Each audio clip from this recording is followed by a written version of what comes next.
Hollywood অভিনেত্রী জুডি garland তার the wizard of ওজ এই সিনেমায় অভিনয়ের সময় পরেছিলেন এক জোড়া রুবি স্লিপার্স।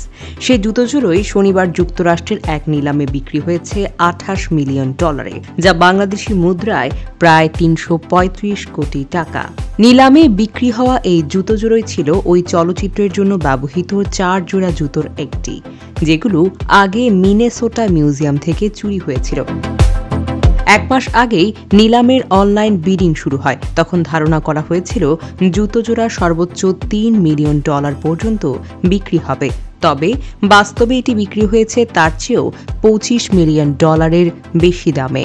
নিলামঘর হেরিটেজ অকেশনস এর জুতোজোড়াকে হলিউড স্মৃতিচিহ্নের পবিত্র গ্রেইল বলে আখ্যা দিয়েছে। তারা জানিয়েছে এটাই নিলামে বিক্রি হওয়া সবচেয়ে মূল্যবান চলচ্চিত্র স্মারক।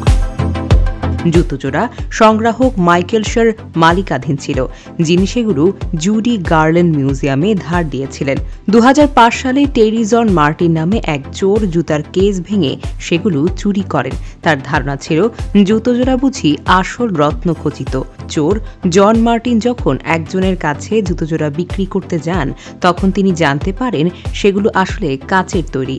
তাই হতাশ হয়ে যান। তিনি জুতোজোড়া অন্য একজনকে দিয়েও দেন।